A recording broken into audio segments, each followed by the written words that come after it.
Hi friends, college solution ఛానల్కు మీకు స్వాగతం. సో ఈ వీడియోలో వచ్చేసరికి ఏపీ సెట్ 2024 సంబంధించి కొంచెం ఇంపార్టెంట్ ఇన్ఫర్మేషన్ అయితే ఇస్తానన్నమాట. సో ఫస్ట్ వచ్చేసరికి డేట్స్ అయితే చూసుకుందాం. సో ఇంపార్టెంట్ డేట్స్లో చూసుకున్నట్లయితే మనకి ఎగ్జామ్స్ వచ్చేసరికి డేట్స్ అయితే ఈ విధంగా అయితే ఉన్నాయన్నమాట. సో అగ్రికల్చర్ అండ్ ఫార్మసీకి వచ్చేసరికి 16th నుంచి 17th డేట్స్ అయితే ఇచ్చారు. అదేవిధంగా ఏపీ సెట్ ఇంజనీరింగ్ వచ్చేసరికి 18th నుంచి 23rd వరకు అయితే ఇచ్చారు. అంటే డేట్స్ అయితే కొంచెం పోస్ట్ పోన్ చేసి ఎక్స్టెండ్ అయితే చేశారనమాట ఏపీ సెట్ సంబంధించి. సో అగ్రికల్చర్ అయితే మనకి యాజ్ యూజువల్గా 16th and 17th అయితే ఇచ్చారు. అండ్ ఇంజనీరింగ్ వచ్చేసరికి 18th మనకి మే నుంచి 23rd మే వరకు అయితే ఇచ్చారనమాట డేట్స్ అయితే. ఇవి ఇంపార్టెంట్ డేట్స్ అయితే మాత్రం. సో కొంచెం పోస్ట్పోన్ అయితే అయ్యాయి అనమాట డేట్స్ అయితే మాత్రం.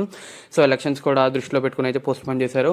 అండ్ ఇంకొక ఇంపార్టెంట్ పాయింట్ ఏంటంటే ఏపీ సెట్ సంబంధించి. సో ఎవరికైనా ఏపీ సెట్ మనకి ఎగ్జామ్స్తో వేరే ఎగ్జామ్స్ ఏమైనా క్లాష్ అవుతాయి అంటే ఇక్కడ చూసుకున్నట్లయితే the candidates who are having clash of AP SET 2024 examination date with the dates with other competitive exams. అంటే వేరే కాంపిటేటివ్ ఎగ్జామ్స్తో మీ డేట్స్ అనేవి క్లాష్ అవుతాయి, అంటే మీ పర్టికులర్ స్లాట్ అనేది క్లాష్ అవుతాయి. మీరు ఏం చేస్తారంటే ఆ పర్టికులర్ ఎగ్జామ్ యొక్క హాల్ టికెట్ అనేది మీరు ఈ పర్టికులర్ ఈమెయిల్ ఐడికి ఇక్కడ చూసుకున్నట్లయితే helpdesk@apshe.org అని ఉంది కదా. సో ఈ పర్టికులర్ సంబంధించి ఈమెయిల్కి మీరు హాల్ టికెట్ కనుక పెడితే మీ స్లాట్ అనేది చేంజ్ చేస్తారనమాట. అంటే ఖచ్చితంగా మీ కాంపిటేటివ్ ఎగ్జామ్స్తో క్లాష్ అవ్వకుండా స్లాట్ అయితే చేంజ్ చేస్తారు. అది కూడా ఇది మీకు ఓన్లీ 12th మే బిఫోర్ వరకే మీకు ఆప్షన్ అయితే ఉందన్నమాట. అంటే ఇవాళ లాస్ట్ డే అనమాట. అంటే ఇవాళ కానీ రేపు కానీ. సో రేపుతో మొత్తం టోటల్ అయితే మీకైతే క్లోజ్ చేసేస్తారు. ఎవరైతే ఇంకా సబ్మిట్ చేయలేదో వాళ్ళు ఖచ్చితంగా సబ్మిట్ చేయండి. మీ ఒకవేళ ఏమైనా ఇంపార్టెంట్ కాంపిటేటివ్ ఎగ్జామ్స్తో మీ ఏపీ సెట్ క్లాష్ అయితే మాత్రం. సో ఇది ఫ్రెండ్స్, ఇది నెక్స్ట్ వచ్చేసరికి ఇంపార్టెంట్ పాయింట్ ఏంటంటే ఏపీ సెట్ మీకు మంచి ర్యాంక్, అంటే మీకు అది నియర్లీ చెప్పాలంటే 10,000 ర్యాంక్ అనమాట. ఒకవేళ మీకు 10,000 ర్యాంక్ రావాలంటే ఖచ్చితంగా మీకు రావాల్సిన మార్క్స్ వచ్చేసరికి 90 మార్క్స్ అనమాట. సో 90 మార్క్స్ వస్తే మాత్రం మీకు 10,000 ర్యాంక్ అయితే కన్ఫామ్గా వచ్చేస్తుంది. అకార్డింగ్ టు లాస్ట్ ఇయర్ కూడా చూసుకున్నట్లయితే మనకు ఆ విధంగానే వచ్చింది. సో ఈ 90 మార్క్స్ అసలు ఎన్ని మార్క్స్ మొత్తం మనకి ఎంసెట్ వచ్చేసరికి 80 మార్క్స్ వచ్చేసరికి మ్యాథ్స్ అండ్ ఫిజిక్స్ వచ్చేసరికి 40 మార్క్స్ ఉంటుంది. అలాగే కెమిస్ట్రీ వచ్చేసరికి మనకి 40 మార్క్స్ యాజ్ యూజువల్గా ఉంటుందన్నమాట. సో ఇవంతా కలిపి మనకి 90 మార్క్స్ అయితే కంపల్సరీ రావాలి. ఒక ఇంపార్టెంట్ అండ్ హెల్ప్ఫుల్ పాయింట్ ఏంటంటే నెగిటివ్ మార్కింగ్ కూడా లేదు. టోటల్ మనకి 80 బిట్స్ ఉంటాయి ఇంటూ 2 మార్క్స్ అనమాట, 160 మార్క్స్. సో దాన్ని బట్టి మీరు ప్రిపేర్ అయ్యి నీట్గా రాయండి ఎగ్జామ్ అయితే మాత్రం. సో ఒకవేళ 10,000 ర్యాంక్ బిలో వచ్చిందంటే మీకు మంచి కాలేజీలో సీట్ అయితే వస్తుంది. అదేవిధంగా మీకు స్కాలర్షిప్ కూడా వస్తుంది అనమాట. సో ఇలా చాలా అడ్వాంటేజెస్ అయితే ఉన్నాయి మీరు ఎవరైతే 10,000 బిలో ర్యాంక్ వస్తాయో. సో మ్యాక్సిమం 10,000 బిలో ర్యాంక్ తెచ్చుకోవడానికి అయితే ట్రై చేయండి. అంటే సగానికి సగం మార్క్స్ అనమాట.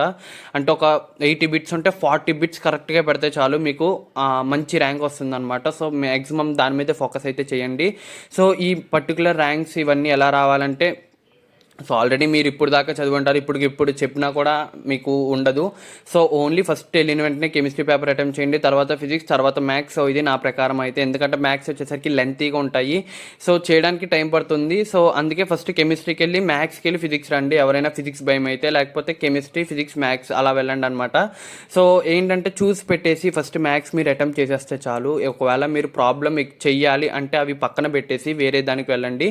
సో ఎందుకంటే మీరు ప్రాబ్లం చేయాలంటే ఖచ్చితంగా టైం పడుతుంది. సో అలాంటి కాకుండా మ్యాథ్స్లో కూడా కొన్ని చూసి పెట్టేసి ఉంటాయి అనమాట. సో అలాంటివి ఎత్తుక్కొని అవి పెట్టేసి దాని తర్వాత లాస్ట్లో వచ్చేసరికి మీరు మ్యాథ్స్ ప్రాబ్లమ్స్ సాల్వ్ చేసుకుంటూ రండి.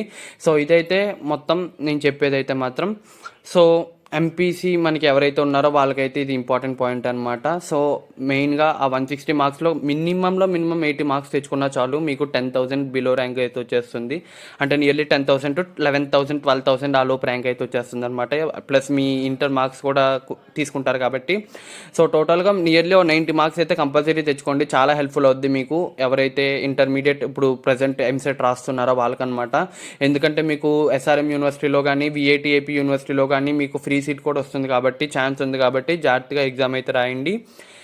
సో ఇది ఫ్రెండ్స్, మీకు ఏమైనా ఎంసెట్ సంబంధించి ఏ డౌట్స్ ఉన్నా కింద కామెంట్ సెక్షన్లో అడగండి. మీకు కనుక వీడియో నచ్చినట్లయితే లైక్ చేయండి, షేర్ చేయండి, సబ్స్క్రైబ్ చేయండి.